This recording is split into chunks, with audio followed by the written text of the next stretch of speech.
Assalamualaikum warahmatullahi wabarakatuh.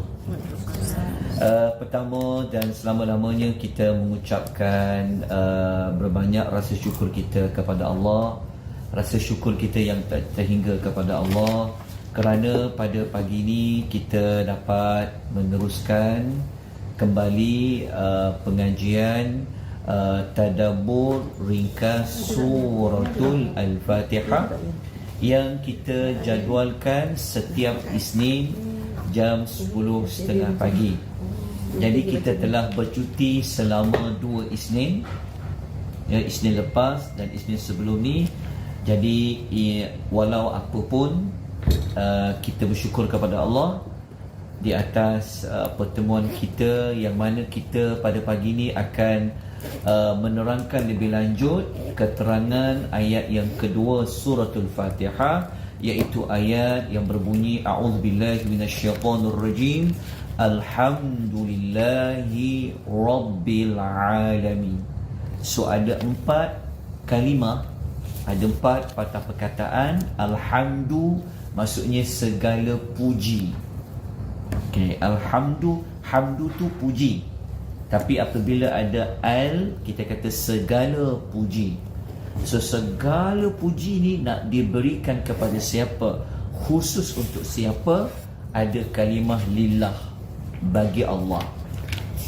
Kenapa Allah itu segala puji perlu ditujukan kepada dia? Kerana Allah itu Rabb. Allah ini adalah pencipta, pemilik, pengatur, pengurus al-alamin, sekalian alam. Apa tu sekalian alam? Selain daripada Allah, dia termasuk di bawah istilah sekalian alam. So kita ni manusia di bawah sekalian alam. Baik, untuk memahami lagi tentang puji-pujian ini, kita kena hubung kait terlebih dahulu dengan ayat pertama. Okey, ayat pertama surah Al-Fatihah, kita telah melalui beberapa siri mendapat penerangan tentang 2 nama Allah yang dalam ayat itu. Ada 3 sebenarnya, iaitu ada nama Allah, ada nama Ar-Rahman dan ada nama Ar-Rahim. So kita dah selesai membincangkan Ar-Rahman sebenarnya tentang apa, Ar-Rahim tentang apa perbezaan Ar-Rahman dan Ar-Rahim. Itu pada ayat pertama. Okey. Oleh kerana Allah itu rahmatnya sangat luas. Ada rahmatnya yang tidak bertepi, yang tidak tidak ada had, kan, iaitu nama Ar-Rahman dan Rahim. Maka pada ayat yang kedua menyambung apa yang diperkatakan pada ayat pertama. Sebab tu kalau kita baca dekat note ni, hubungan ayat dengan ayat sebelum. Maknanya ayat kedua ni kita kena kaitkan kembali dengan ayat yang pertama. Kat dia tak ada tak? Okey. Ayat pertama ayat pertama yang telah kita belajar berbicara mengenai sifat Ar-Rahman. Betul. Sifat Ar-Rahman ini merujuk kepada betapa pemurahnya Allah kepada kita apabila Allah mengurniakan nikmat dan rezeki yang tidak putus-putus sampai ke hari ini. Kalau Allah bagi rezeki kepada kita, itu menunjukkan sifat rahmannya Allah. Allah tidak mengambil kira kita ni siapa, latar belakang kita apa, muslim ke tak muslim ke. Allah bagi rezeki kepada kita, walaupun bukan kadang-kadang lah, selalunya kita langgar perintah dia, kita tak buat apa dia suruh, tapi tetap Allah bagi nyawa, tetap Allah bagi rezeki, tetap boleh hidup, kan? Oleh kerana itu ayat yang kedua ni, Alhamdulillahirabbil alamin, ini mengajak kepada kita supaya oleh kerana Allah tu Dar-Rahman, Allah tu Dar-Rahim, ayat kedua ni mengajak kepada kita apa? Kita kena ucap terima kasih, kita kena bersyukur, kita kena puji Allah di atas Allah itu memiliki sifat Rahman dan Rahim. Okey, dapat kaitan dengan ayat yang kedua dengan nombor 1. Sebab tu kalau kita belajar Quran, kita jangan pisahkan dengan ayat yang sebelum. Dia kadang-kadang ayat selepas tu menerangkan ayat sebelum. Begitulah ayat yang setelahnya. Okey, dapat hubungan kait antara ayat 1 dengan ayat 2. Maksudnya kalau orang tanya, kenapa Allah Ta'ala ni kalau nak puji, kena puji semua dekat dia, layak bagi dia? Kita jawab, lah, kerana Allah tu kan Rahman, kerana Allah tu adalah Rahim. Okey, jawapan yang berikutnya dalam ayat kedua tu kita dapat jawapan kenapa Allah Ta'ala ni kita patut puji. Dekat ayat 2 tu tahu tak kenapa? Dan ayat 2 tu ada jawapan dekat situ. Kerana Allah Ta'ala ini dia adalah pentadbir sekalian alam. Kan? Dia menguruskan sekalian alam. Dia yang menguruskan rezeki, menguruskan nikmat, menguruskan semua. Allah, dia lah yang mengurus. Kalau bagi orang lain, kalau bagi selain pada Allah, mungkin teruk, mungkin tak berupaya seperti mana Allah yang mentadbir segala alam. Oleh kerana Allah ni jasanya banyak, dia pentadbir, macam-macam dia buat, maka Allah Ta'ala itu layak untuk diberi pujian. Okey, dapat 2 jawapan. So kalau ada soalan keluar dan periksa nanti, boleh jawab lah. InsyaAllah. Maksudnya soalan dia contoh. Okey, sebutkan 2 sebab mengapa Allah Ta'ala ini dia layak untuk diberikan puji-pujian. So kita boleh jawab lah. Ambil ayat pertama, ambil juga ayat yang kedua. Okey, dah selesai. Okey, kita lanjutkan lagi. Okey, ayat puji-pujian ni, Alhamdulillah ni, segala puji ni, dia membawa maksud apa? Okey, dalam ayat kedua ni, siapa puji siapa? Kita puji Allah. Kalau kita baca ayat, maknanya Allah tu memuji dirinya sendiri, betul tak? Segala puji bagi Allah. Ini adalah kalam Allah. Okey, ayat ini kata At-Tabari, tengok dekat tafsiran ayat, At-Tabari kata dalam Jami' al-Bayan, maksudnya ini tafsiran ayat, ucapan Alhamdulillah adalah pujian Allah terhadap dirinya sendiri. Betul lah, Allah yang turut, Allah memuji dirinya sendiri. Okey, hanya Allah je yang boleh puji diri sendiri. Kita tak boleh. Kita kena merendah diri. Allah Ta'ala dia layak untuk puji diri sendiri. Okey, kenapa dia puji diri sendiri? Okey, dalam ayat Alhamdulillah itu sebenarnya terkandung perintah kepada para hambanya supaya mereka memuji Allah. Walaupun Allah puji diri sendiri, sebenarnya mesej sebaliknya apa? Kalau Allah boleh puji dirinya sendiri, maknanya kita ni lagi-lagilah kena puji dia. Sebenarnya ada perintah kat situ, walaupun kita tak jumpalah perintah Allah kata kamu kena puji, tak ada. Tapi kita dapat belajar kalau Allah tu memuji dirinya sendiri, maknanya itu adalah perintah kepada kita semua supaya memuji Allah. Okay, seolah-olah ayat ini membawa maksud apa? Allah Ta'ala kata apa? Ucaplah Alhamdulillah. Okay, faham ke tak faham ni? Alhamdulillah, faham. InsyaAllah lega saya kalau faham. Sebab tugasnya adalah untuk memberi kefahaman. Tapi semua itu adalah kurniaan Allah. Okey, dah jelas tadi situ. Okey, kita kena lanjutkan lagi. Okey, menurut Ibnu Kathir, masih muka surat nombor 1, mana nota tak? Oh, kena bagi nota supaya lebih fokus. Kita menulis taman-taman saja.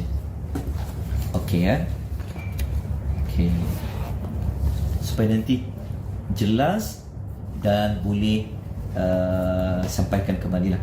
Okey, dalam ayat itu kita nak bincang kenapa Alhamdulillah dia letak alif lam, dia ada al, dia ada bunyi al. Kenapa ada alif lam?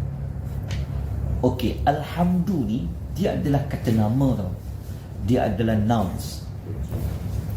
Dia nak faham Quran ni, dia kena tahu perbezaan antara kata kerja, verbs dengan nouns. Okey, so alhamdu ni dia adalah kata nama. Dia adalah nouns sebab dia ada alif lam. Kata nama ni kadang-kadang siapa ketuk tu? Risau juga ni. Okey. Waalaikumsalam warahmatullahi wabarakatuh. Okey. Kata kita tengok urut alif lam ya. Apa maksud ada alif lam? Sebab kita belajar Quran, kadang-kadang ada al, kadang-kadang tak ada al. Setengah ayat tu dia ada al, kadang ada al. Okey.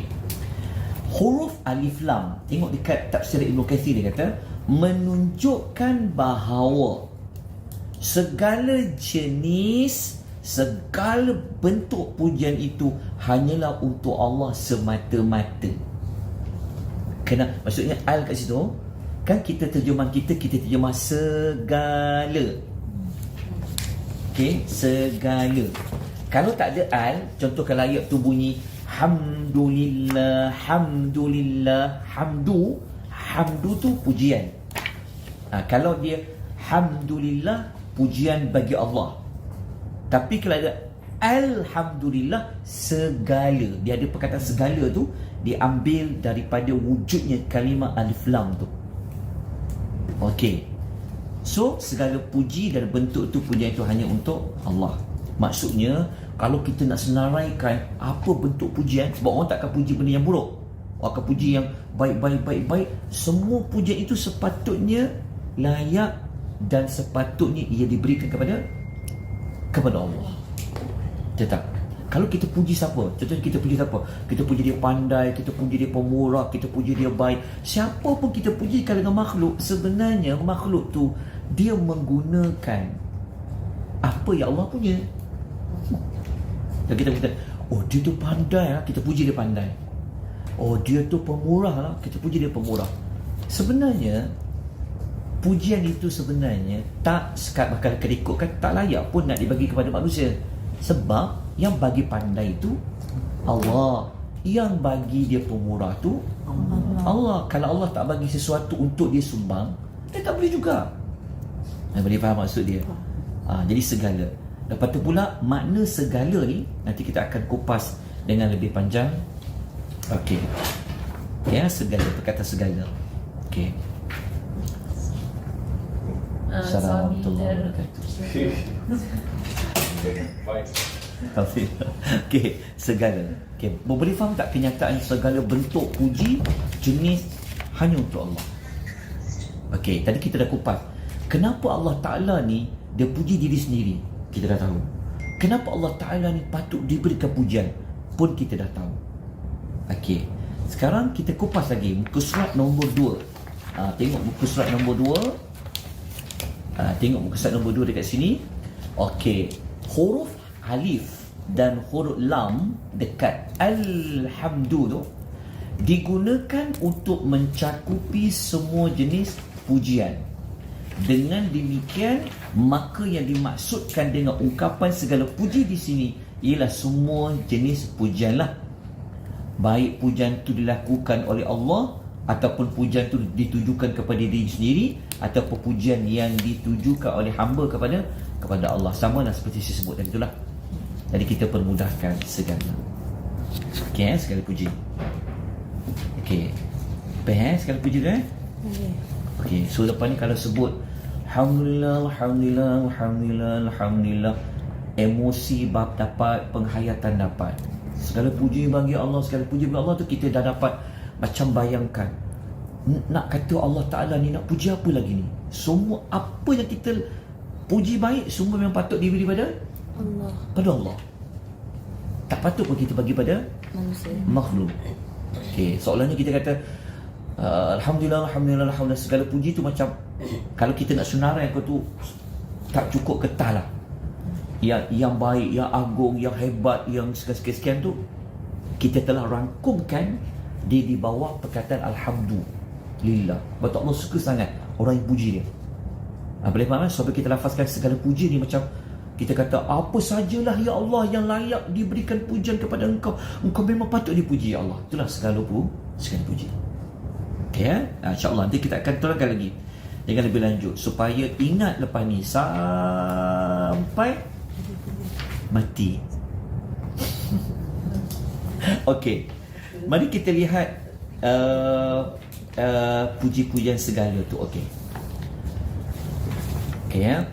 Ayat 1 ni Tuhan bagi tahu segala puji bagi Allah, kita dah sebut tadi tu, bagi Allah kerana Allah itu adalah pentadbir sekalian alam. Okey. Cara Allah takbir sekalian alam ni macam mana? Macam mana Allah takbir sekalian alam ni? Adakah Allah takbir sekalian alam ini semuanya macam senang je, semua seronok je, atau Allah takbir sekalian alam ni ada tukar-tukar? Tukar-tukar. Ada masa kita susah, ada masa kita sakit, ada masa kita senang, ada masa kita bahagia, ada masa rezeki banyak, ada masa rezeki sempit, ada masa rezeki hati tu lapang, ada masa hati tu jadi sempit. Tetap ada masa anak ni dengar cakap, ada masa tak dengar cakap. Betul tak? So semua yang susun tu siapa? Allah. Yang takbir adalah Allah. Ada tak mana-mana yang Allah takbir itu ada kurang, ada tak elok bagi kita, ada tak patut Tuhan buat? Sepatutnya tak ada lah. Sebab Allah yang uruskan. Cuma kita sahaja yang kadang-kadang seperti kita tak suka Tuhan buat macam tu pada kita. Kita rasa tak suka Tuhan telah buat pada orang yang kita cintai. Okey. Sedangkan Tuhan kata apa? Dia layak dipuji kerana dia Rabbul Alamin. Tapi kita puji waktu bila? Allah Ta'ala. Waktu kita senang, waktu kita sihat, waktu kita gembira, waktu kita kaya. Tapi waktu kita susah, adakah mulut kita akan masih lagi memuji Allah wa azza wa jalla? Sepatutnya kita kena puji Allah, kerana tidak ada sedikit ruang pun apa yang Allah buat Allah Ta'ala tidak layak untuk dipuji. Berbeza dengan kita makhluk. Makhluk kalau dia baik kita pujilah, kalau dia tak baik kita tak puji kan. Tapi janganlah #kecam. Jangan kecam lah kan, contoh. Tapi itulah makhluk. Kalau bagi makhluk menguruskan alam ni habis. Okay. Jadi nampak tak maksud tu? Supaya apabila kita kata, oh patutnya apa jadi kat hidup kita, Allah memang layak dipuji. Dia buat yang baik dah, dia buat yang terbaik dah, dia buat pasti hadir kemah, tak ada cacat celah. Okay, tu ayat yang kita nak sebut pujian. Okay, saya akan tunjukkan bukti tentang Nabi SAW. Dia tidak pernah tidak memuji Allah sekalipun dia berada dalam keadaan yang susah. Okay, tengok muka surat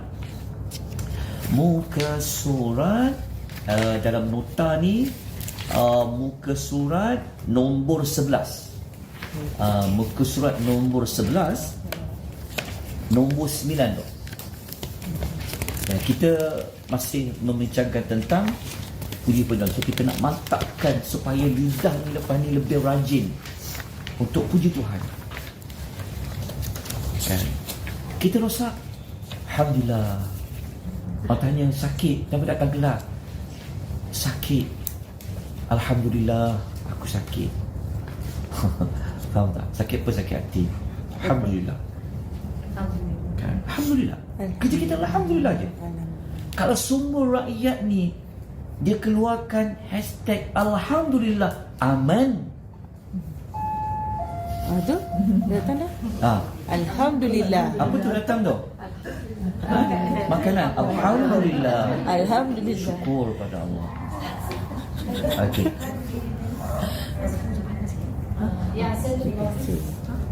Boleh. Faham Cikgu jelas. So lepas ni lidah kita suka alhamdulillah.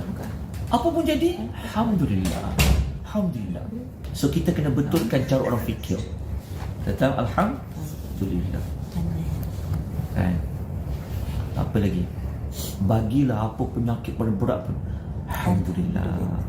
Bagilah apa pun masalah, Alhamdulillah, segala puji bagi Allah. Bukan kau kita terkejut, kan? Kau ni tengok kena sakit macam tu pun kau cakap Alhamdulillah. Kau suka ya?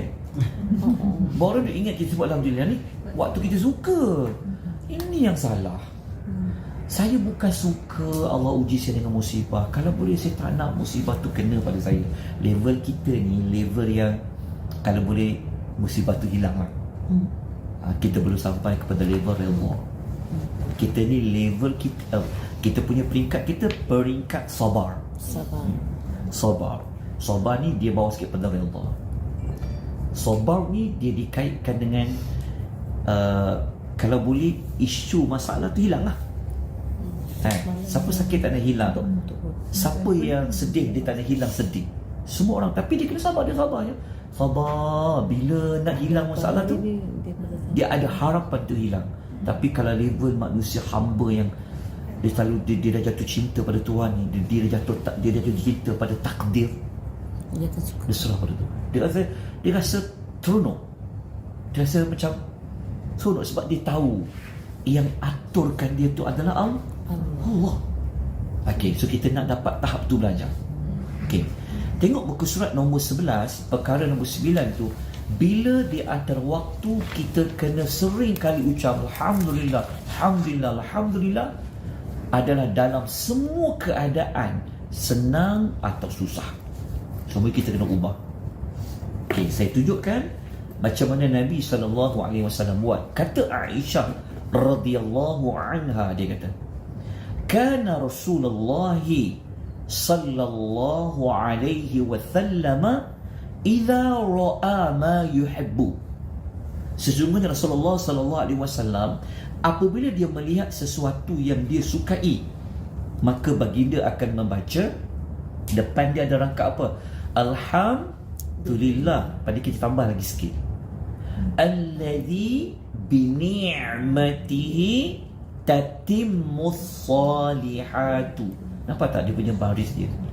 Ni kena putus stick ni, dia nak jimat duit ni. Dia jimat ini, dia tak nak hitamkan sangat. Nanti saya nak suruh dia, kalau boleh hitamkan juga. Dah bayar mahal sikit tak apa. Kan tak nampak tulisan tu. Nak baris, nampak tak baris dia?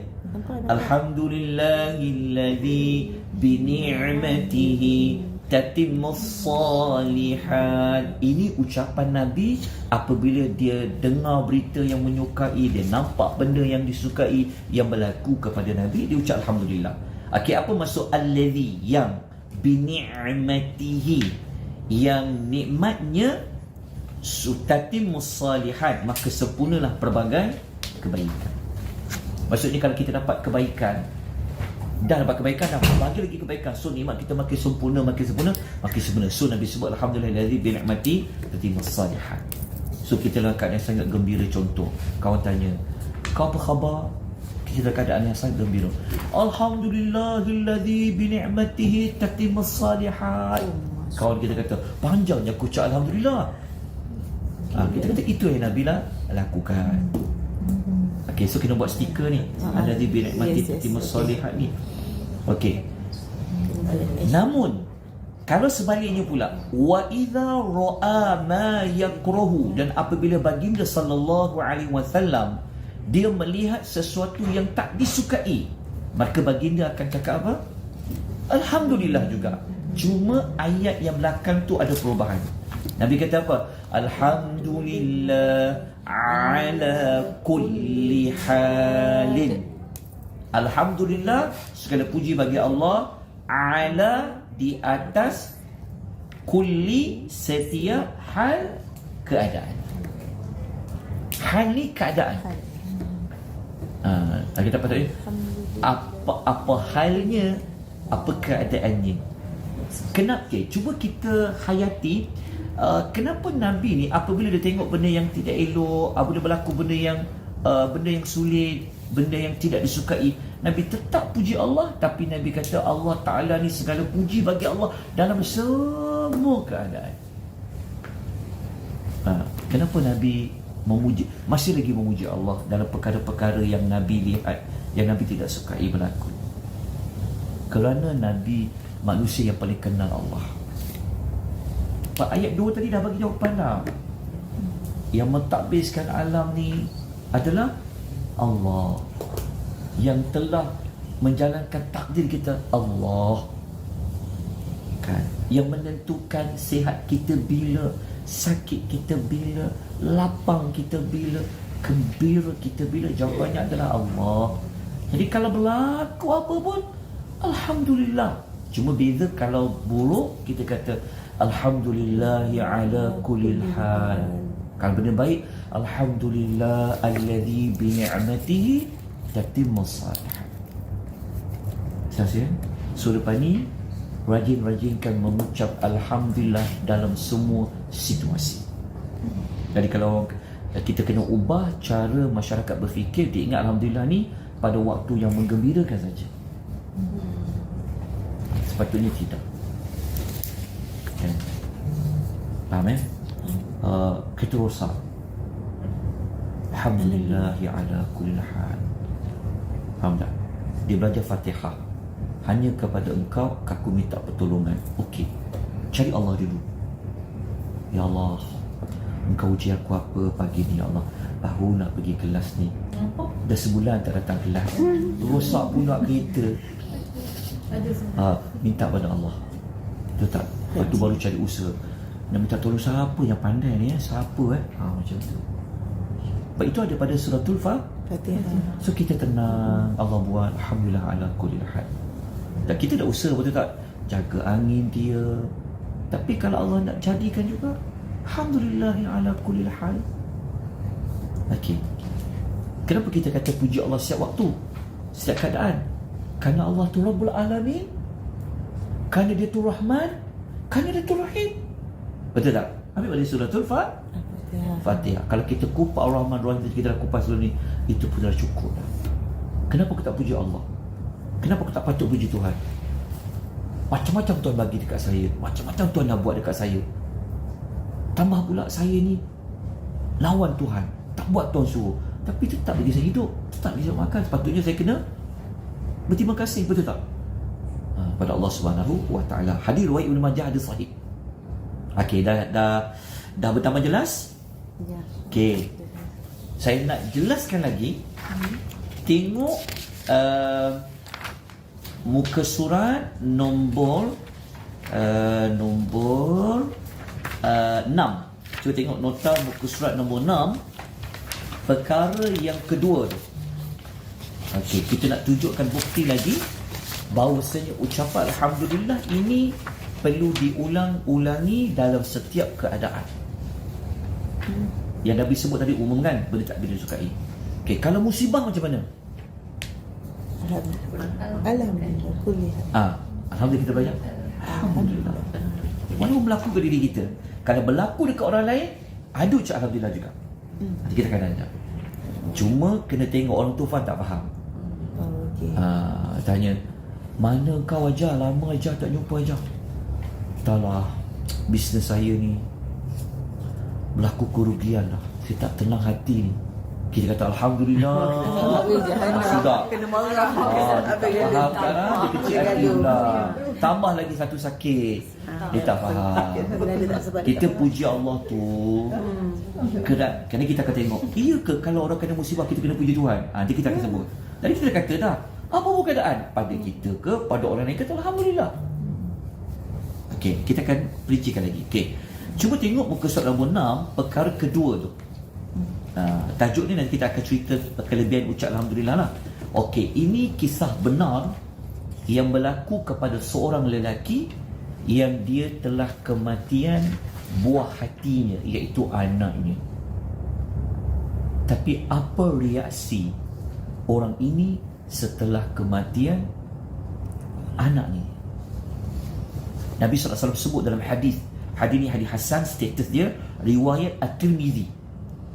Jika seorang hamba itu, jika anak seorang hamba itu meninggal, maka Allah Ta'ala berfirman kepada para malaikat, kamu telah mewafatkan anak hambaku Malaikat jawab kata, ya, kami dah wafatkan dah, kami dah matikan dia.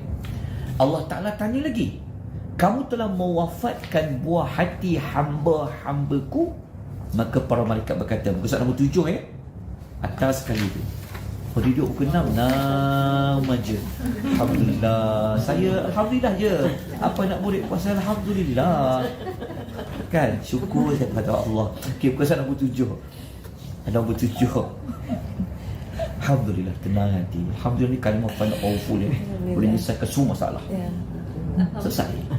Tenang hati. Terapi diri kita. Alhamdulillah. Macam-macam orang buat kat saya. Alhamdulillah. Dapat anak murid yang minggu ni belajar, minggu lepas lupa. Alhamdulillah. Tak, kan? Alhamdulillah. Betul tak? Dia kan patah semangat. Tak, tadi saya cuma umur sebab memang saya jumpa anak belakang, anak murid macam-macam. Okey, Alhamdulillah. Okey, syukur. Okey, tengok. Allah Ta'ala tanya pada dia. Allah tanya pada malaikat, engkau telah mewafatkan buah hati hamba-Ku. Maknanya Allah memanggil anak bagi seorang ibu bapa itu sebagai buah hati dia. Thamara fu'ad. Kalau bahasa Arab panggil Thamara fu'ad. Thamara tu buah, fu'ad tu hati. Malaikat kata apa? Benar. Lepas tu Allah tanya pada malaikat, apakah yang diperkatakan oleh hamba-Ku itu? Malaikat jawab apa? Dia memuji engkau dan dia mengucapkan inna lillahi wa inna ilaihi raji'un. Dia panggil al-istirja'. Maksudnya dia mengembalikan apa yang berlaku pada dia tu adalah daripada Allah. Tapi sebelum tu dia ucap apa? Alhamdulillah. Tapi kalau berlaku musibah, ambilnya alhamdulillah ala kulli hal. Lalu Allah Ta'ala kata pada malaikat, bangunkan, binakan untuk hamba-Ku itu sebuah rumah di dalam syurga dan namakan rumah itu adalah Baitul Hamdi, rumah puji-puji. So nanti kalau siapa dapat rumah puji-pujian, itu menandakan dulu dia banyak memberi puji-pujian kepada Allah. Alhamdulillah. Jadi saya akan bagi nota lebih khas lagi tentang Alhamdulillah. Kan senang hidup, Alhamdulillah. Alhamdulillah, sekali puji bagi Allah. Tenang kan? Rasa lapang, walaupun tersai di masalah, Alhamdulillah, Allah akan buka jalan. Alhamdulillah. Masalah dah selesai, Alhamdulillah bi ni'mati tatimmu salihah. Betul tak? Minyak naik harga, Alhamdulillah ya ala kulli hal. Beras naik harga, Alhamdulillah ya ala kulli hal. Betul tak? Contoh kan, kita rakyat netizen yang baik susah nak sebut, susah kita nak tag, susah nak tulis dekat status.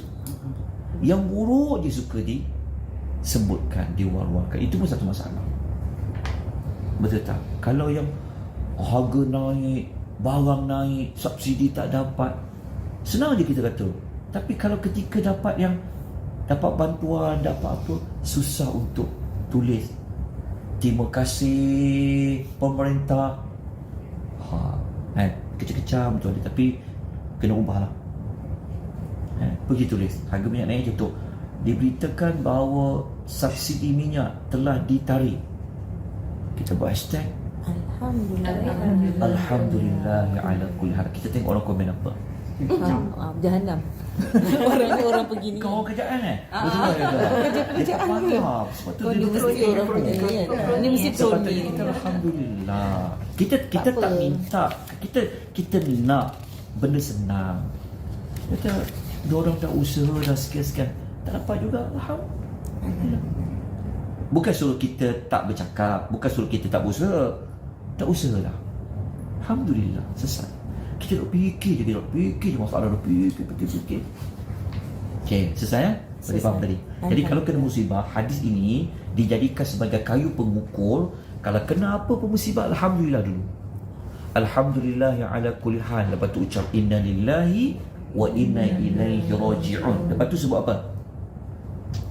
Kalau kena musibah, lepas tu tak ada nota ni. Yang praktis apa? Lepas sebut inna lillahi wa inna ilaihi raji'un, kita sebut apa? Langkah ketiga, kita kena sebut, ya Allah, berikan pahala pada musibah ini. Minta Allah pahala. Allahumma jurni fi musibati. Ya Allah, kurniakan aku pahala pada ujian musibah ini. Itu langkah ketiga kalau kita kena musibah. Nombor 4 apa? Nombor 4. Langkah keempat. Langkah keempat apa? Alhamdulillah. Sunyi sepi kan? Alhamdulillah. Langkah keempat, tengah tulis. kita minta Allah ganti yang lebih baik. Ya Allah, Engkau ganti yang lebih baik. Apa pun. Kalau bahasa Arab panggil Allah, Allahumma akhlif li khairan minha. Dia kata, ya Allah, gantikanlah yang lebih baik. Step. Pertama kita kata alhamdulillahi ala kulli hal. Inna lillahi wa inna ilaihi raji'un. Allahumma jurni fi musibati. Bahasa Melayu dia sebut. Ya Allah, berilah aku pahala pada musibah ini. Yang keempat, ya Allah, gantikanlah yang lebih baik. So kalau ada pihak yang tanya, kena musibah ucap alhamdulillah ke? Kita pertama kita boleh ambil hadis tadi, atau kita kata ayat kedua Al-Fatihah kan dah bagi kita petunjuk. Kerana Allah itu Rabbul Alamin, kerana Allah yang mengaturkan takdir. Alhamdulillah. Okey ya? Sudah selesai maklumat ini. Okey, sekarang saya nak tunjuk pula. Betul ke kalau orang kena musibah kita tak kena, kita ucap alhamdulillah? Boleh ke? Pernah amal macam tu? Pernah buat? Tak pernah buat. Kita ucap alhamdulillah orang yang ditimpa musibah.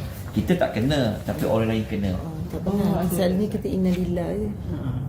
Betul juga, innalillahi wa inna ilaihi raji'un, itu betul. Sebab kita dapat, kita ada empati, simpati orang kena musibah. Tapi kalau boleh ucap juga alhamdulillah. Sebab kita berpegang, alhamdulillah kulli hal. Kawan kita kena musibah, kita tak kena. Maknanya Allah aturkan, dia kena, aku tak kena. Aku tak kena pun Allah yang aturkan, dia kena, Allah juga aturkan. Jadi Allah Ta'ala ni layak dipuji dalam semua keadaan. So macam mana kita nak buat dia? Okay, cuba lihat muka surat nombor 9. Muka surat nombor 9, perkara yang kelima. Ketika melihat orang yang terkena musibah, ketika mendengar orang yang terkena musibah, kena dipuji Allah itu. Okay, dalil dia.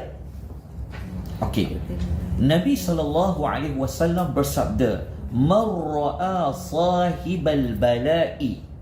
Sesiapa yang melihat seseorang yang ditimpa bala, ditimpa musibah, faqala, kemudian dia membaca.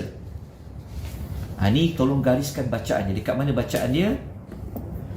Alhamdulillahilladzi afani mimma batalaka bihi wa faddalani ala kathirin mimman khalaqa tafdila. Sampai situ je. Okay, saya ulang sekali lagi ya.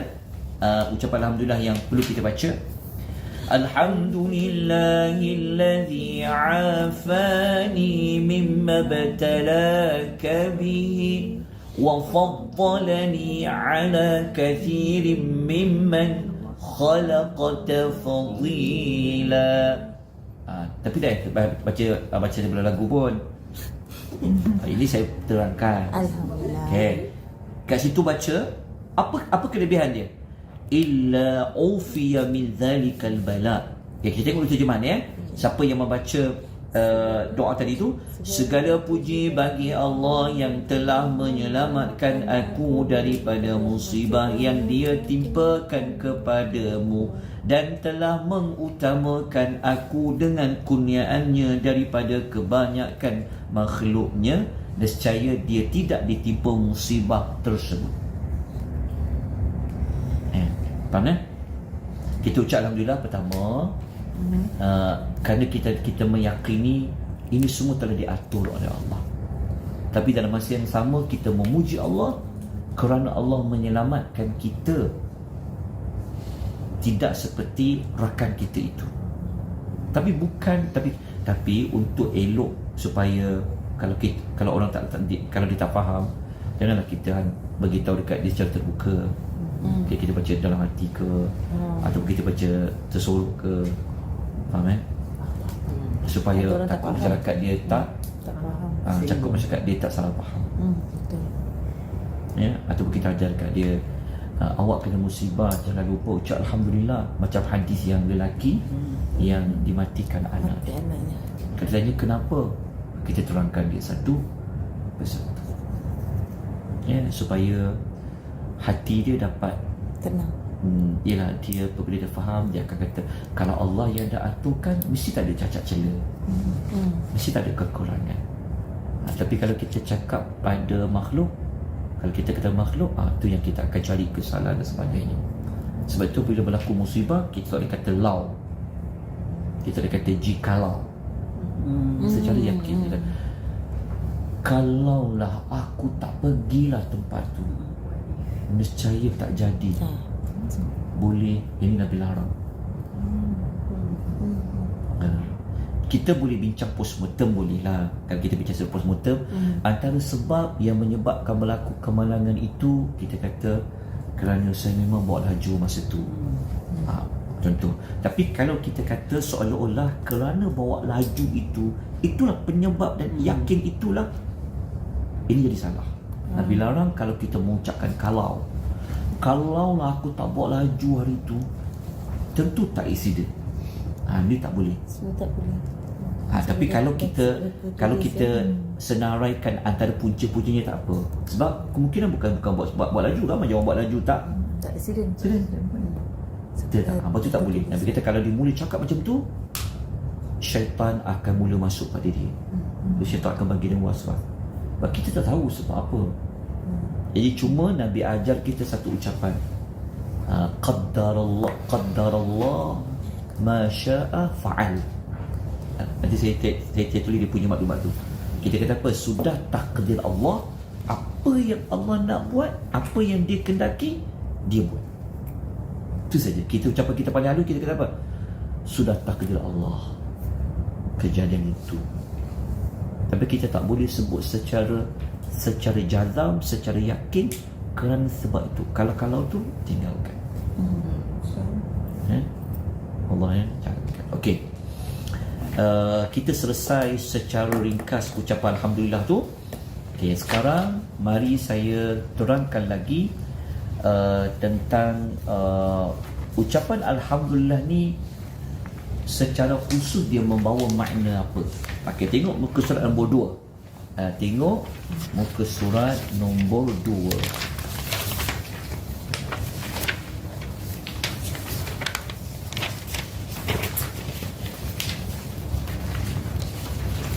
Tengok muka surat nombor 2. Okey. Pasal pujian tu saya rasa semua faham lah, kita muji sebab apa pada Allah. Okey, cuba lihat yang manakala secara khusus pujian itu membawa maksud apa. Okey, yang pertama, pujian itu membawa maksud adalah ucapan syukur seorang hamba. Adakah orang kata Allahu Akbar, syukurnya? Orang cakap apa? Orang kata Alhamdulillah, syukurnya. Orang tak kata Subhanallah, syukurnya. Orang kata Alhamdulillah, syukurnya. Jadi puji-pujian itu ia akan membawa kepada arti itu adalah ucapan syukur. Orang kata kenapa saya tengok awak ni banyak ucap Alhamdulillah? Kita kata itu ucapan syukur seorang hamba. Itu makna pertama dia. Ucapan syukur kepada orang hamba. Okey, tapi saya dapat dulu maklumat awal tu, kenapa banyak puji Allah? Kerana saya bersyukur atas segala nikmat Allah bagi. Okey, maklumat itu kata Abdullah bin Abbas radhiyallahu anhuma, muka surat nombor 2, dia kata apa? Alhamdulillah kalimatus syukur. Dia kata Alhamdulillah adalah kalimah syukur. Apabila hamba itu dia berkata Alhamdulillah, membawa maksud hamba-Ku itu telah mensyukuriku. Dan seolah kita kata segala puji bagi Allah, segala puji bagi Allah. Seolah-olah Tuhan kata, oh hamba-Ku tidak bersyukur, hamba-Ku tidak bersyukur. Kalau diulang banyak kali, kita telah mengucapkan syukur banyak kali. Okey. Yang kedua, muka surat nombor 3. Di sebalik ucapan Alhamdulillah itu, ia merupakan apa? Dia merupakan sebaik-baik doa. Sebaik-baik doa.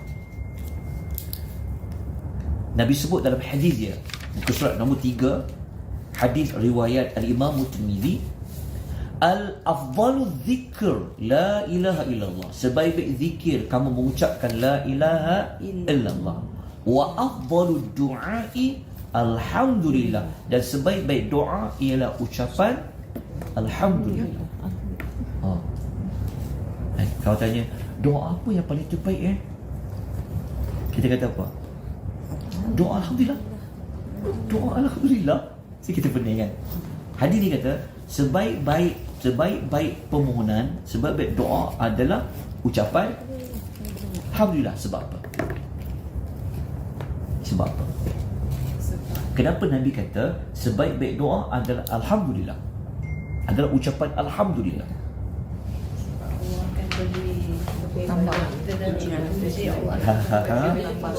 Okey, jadi kaitan yang pertama tadi, maksudnya kita kita dapat satu nikmat, kita syukur.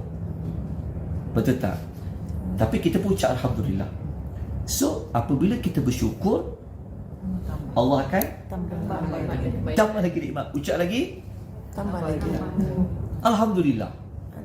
Seolahnya dia ni macam dapat semua benda. Mintalah apa-apa pun dapat, minta alhamdulillah. Tapi kalau dia ucap alhamdulillah, macam dia seolah macam dapat semua benda lah. Alhamdulillah. Betul tak? Itu Nabi kata. Harap adik boleh faham. Terus kita tu ucapan alhamdulillah ni dia sangat powerful. Kalau dia faham, alhamdulillah. Kalau tak ada alhamdulillah tu yang ni tak cukup lagi lah, ni tak ada, susah. Betul tak? Lain. Saya kira alhamdulillah. Okey. Tapi bukan bermaksud tidak meminta sesuatu kepada Tuhan. Tapi Nabi kata di sebalik ucapan alhamdulillah itu, ia merupakan doa paling terbaik. Okey, nombor 3. Alhamdulillah adalah merupakan nikmat yang paling terbaik. Sabda Nabi SAW, ma an'ama Allahu ala 'abdin ni'matin, ni'mah. Allah tidak menganugerahkan nikmat kepada seorang hamba lalu dia mengucapkan alhamdulillah, melainkan pujian yang disampaikan olehnya itu, yang dibaca olehnya itu lebih baik daripada nikmat yang dia perolehi. Faham tak? Dia macam ada kaitan dengan nombor 2 juga. Nikmat yang paling terbaik. Pada yang faham nikmat paling terbaik dan berdasarkan hadis tu. Sebab kita ni seolah-olah macam dia sebutlah sentiasa dapat je. Rasa sentiasa dapat kurniaan Allah je. Itu ucapan alhamdulillah. Kita boleh ingat Tuhan dan sebagainya. Okey, pegang tiga pengertian di sebalik ucapan alhamdulillah. Tetapi dia sangat berbeza. Sebenarnya kalau kita ucap alhamdulillah tu secara umum Dia bukan sekadar cover 3 ni. Sebab Allah Ta'ala ni, kalau dia tak bagi nikmat pun, kita tetap layak puji Allah. Sebab tu apabila ulama bincang ucapan Alhamdulillah dengan ucapan syukur, mana lebih besar? Alhamdulillah. So, Alhamdulillah ni salah satu maksud dia adalah tanda syukur. Tapi sebenarnya kita tahu syukur hanya dipraktis kalau ada nikmat. Dapat sesuatu baru syukur. Betul? Tapi sepatutnya dengan Tuhan, kita tak dapat sesuatu pun Allah Ta'ala layak diberi pujian. Tu. Jadi Alhamdulillah ni dia satu nilai ucapan yang sangat besar si Allah SWT. Hatta sampai kita masuk syurga pun, manusia akan tetap lagi memuji Allah Subhanahu wa ta'ala. Bayangkan kalau kita selalu puji orang suka tak kita, puji je. Kita belanja, kita makan lah. Kau ni banyak nak pujian disebabkan ada udang di sebalik kutiau goreng. Tapi dengan Allah Ta'ala ni tak ada. Allah Ta'ala ni, dia bagi ke, dia tak bagi ke, memang dia layak untuk diberi pujian. Okey, dapat. Sebab balik doa, nikmat yang paling terbaik. Okey, ada apa soalan dari tuan-tuan dan perempuan? Kalau dah faham yang itu, saya nak lanjutkan sikit. Kita ada waktu lagi, jangan kita bazirkan waktu kita. Okey, boleh baca buku surat nombor 4. Buku surat nombor 4 tu, keperluan mengucapkan Alhamdulillah, boleh bacalah ulasan Al-Imamu At-Tabari lah. Baca-baca kat situ. Okey, kita kan pernah dengar ayat Quran, ada 2 tempat dalam Quran Allah kata, kalau kita kira nikmat Allah, kita boleh kira tak nikmat Tuhan? Wa in ta'udulu la tuhsuha. Ada tak sesuatu yang kita dapat bukan daripada pemberian Allah? Tak ada. Tuhan kata wama, Tuhan kata ayat tu kata, saya lupa ayat dia. Tuhan kata apa yang ada pada kamu itu adalah daripada Allah. Tuhan kata. Lepas tu nikmat Allah tu tak terkira banyaknya. Okay, jadi memang kita kata memang patut Allah Ta'ala layak diberikan pujian. Okay, cuba senaikan nikmat Tuhan banyaklah. Kalau dekat anggota badan kita ni, okay, macam kita sebut lah kan, okay, oksigen, ya, semua dah ada 1 juta nak ditukar dengan sebelah mata. Siapa nak? tak nak. Anak tu tak boleh pergi mana-mana tu.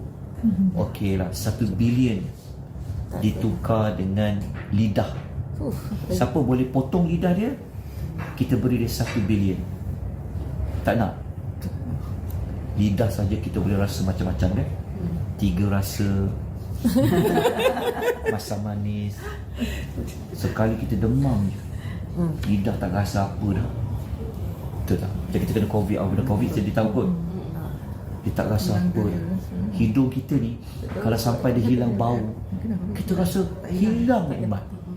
Daripada bau tu pun dah, ya Allah, banyaknya nikmat. Pada lidah tu, ya Allah, kadang kedai upih tu punya sedap tu, tapi kalau dia demam, lidah rasa tak rasa apa. Tak rasa apa. Lidah je. Maknanya ya Allah, nikmat yang Tuhan bagi pada tubuh badan kita ni, anggota badan kita ni, nak ditukar, kalau nak kira dengan amal kita buat pun memang tak terbayar dah kita. Apatah lagi untuk kita tukar dia masuk syurga. Ya Allah, aku dah semayang 60 tahun, aku nak masuk syurga. Tak, belum tentu. Jawapannya tidak boleh ditukar ganti juga. Tapi orang pilih, orang kini solat, dia jaga solat dengan rahmat Allah, masuk syurga. Jadi Allah Ta'ala memang layak untuk beri puji-pujian. Okay. Mungkin nanti saya akan bagi tambahan maklumat macam mana nak redakan hati, tenangkan hati kalau kita diberi ujian musibah. Memang kita belajar Allah Ta'ala tu, dia datangkan musibah sebagainya. Tapi kalau masuk waktu dia kena tu, waktu dia kena nak praktik tu, Allah je orang mengetahui. Betul tak? Dia waktu tak kena apa-apa macam memang patutnya macam tu ya. Tapi waktu kena tu macam mana ni? Ini Quran ajar kita dalam surah Ad-Duha teknik melihat ke belakang. Melihat ke belakang ni dulu ada iklan kan, jangan pandang belakang, pandang ke depan kan. Tapi dalam hidup ni berkait dengan Allah, kita kena pandang ke belakang. Surah Ad-Duha dia ajar teknik tu. Teknik tu macam, nak tak Tuhan kata, saya kena ajar surah Ad-Duha. Nanti dekat surah Ad-Duha tu saya ajar, saya akan tunjuk dalam buat. Dia begini, contoh begini. Kita ni dah berapa tahun kita dapat kesenangan. Betul. Satu ketika Tuhan ambil balik dia punya kesenangan tu. Dia ambil balik. Apa reaksi manusia ketika itu? Faham tak? Selama ni dia dah senang kan? Senang. Tiba-tiba Tuhan ambil balik segala diberi tu. Sampai dia tu muflis lah, contoh kan. Apabila dia balik situasi macam tu, kalau dia tak kenal Allah, dia tak belajar, boleh bawa dia kepada bunuh diri dia tak? Boleh bawa kepada kenapa aku jadi macam ni, kenapa? Dia terlupa. Kalau Tuhan berkira balik, kalau contoh kata aku telah muflis ni, aku telah kehilangan harta aku 1 juta, 2 juta kena sita, contoh kan, contoh. Kita kata pada dia,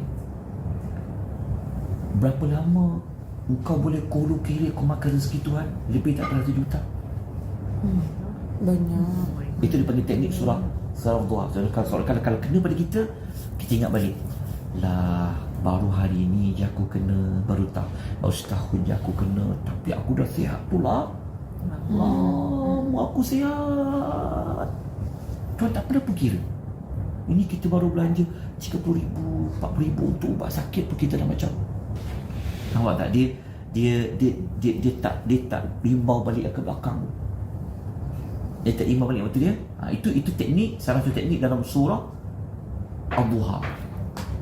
Nanti kita akan ajar surah Ad-Duha insya-Allah.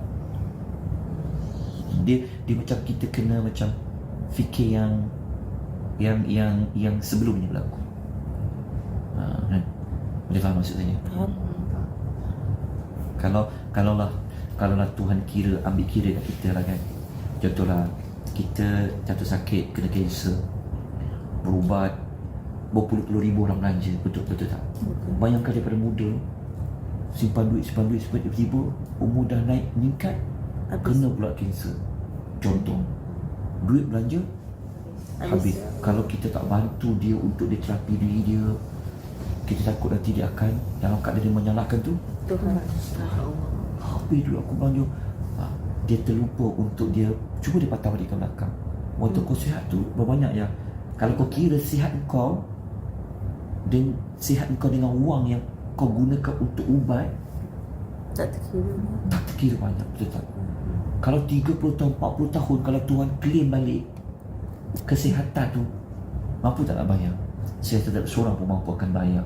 Tapi ketika Tuhan Rabbul Alamin itu atur dia sedikit, tidak mula rasa macam nampak tak? Sebab itu Alhamdulillah ini dia membantu kita untuk redakan keadaan, terapi diri. Dia boleh membantu kita untuk kita bertenang. Okay. Lagi kita belajar, lagi kita akan dekat pada Tuhan, kita kenal Allah. Moga-moga Allah memulihkan rahmatnya kepada kita. Sebab itu saya telah sebut tempoh hari, surah Al-Fatihah tujuannya adalah untuk mengenal Allah. Lepas kita dah kenal Allah, kita akan dapat tahu apa kita kena buat kepada Allah. Itulah tujuan suratul Fatihah. Okay, ada berapa soalan sebelum kita sambung minggu hadapan? Kan? Sampai lagi ni. Tak apa. Ada berapa soalan? Ada pertanyaan apa-apa tak? Dapat hubung kaitkan dengan ayat yang kedua dengan isu kita, boleh hubungkan ayat yang kedua dengan apa yang terjadi kepada kita, boleh hubungkan ayat yang kedua dengan alam ini, dengan takdir. Lepas tu ayat Quran dia turun bukan untuk kita sekadar baca dalam salat, tapi ayat Quran tu digunakan untuk macam mana aku nak ambil ayat ini jadi panduan dalam hidup. Jadi gunakan semua ayat tu ada. Kita bagi tahu lah apa masalah. Ada jawapan dekat Al-Quran. Okey. Kalau tiada soalan apa-apa, saya pun alhamdulillah lah. Soalan pun alhamdulillah. Okey. Dekat nota tu mungkin boleh baca dulu nanti. Saya tak sebutkan lagi untuk hari ini. Tuan-tuan tengok dekat muka surat nombor 6. Ketika muka surat nombor 6 tu, kita ada sebutkan dekat situ adalah kelebihan memperbanyakkan zikir kalimah alhamdulillah. InsyaAllah nanti kalau ada ruang kita akan belajar lagi banyak zikir, insyaAllah. Okey, boleh baca nanti untuk tugasan tuan-tuan dan perempuan di rumah boleh baca. Lepas tu cuba tengok muka surat nombor 7 tu. Okey, muka surat nombor 7 tu pun 7 gig. Alhamdulillah. Okey, kena hiking alhamdulillah. Tapi secara khusus dalam muka surat nota tu bermula muka surat nombor 7, 8, 9, 10, 11. Boleh lihat kat situ. Lepas tu kita akan tamatkan ayat yang kedua ni minggu depan. Kita ulang sekejap. Lepas tu kita akan terus masuk ayat yang ketiga, Ar-Rahmanir Rahim. Tapi Ar-Rahmanir kita dah belajar. Cuma saya nak ulang sedikit perkaitan antara ayat 3 dengan ayat 2. Lepas tu kita terus pergi kepada Malik Yawmiddin. InsyaAllah. Alhamdulillah. Oh syukur, alhamdulillah. Baik, kita sudahi dengan tasbih kafarah dan suratul Asr. Subhanakallahumma bihamdika asyhadu an la ilaha illa anta astaghfiruka wa atubu ilaik. Wal 'asr innal insana lafi khusr illa alladziina aamanu wa tawassaw bil haqq wa tawassaw bis sabr. Okey, saya nak tengok apa kawan-kawan kita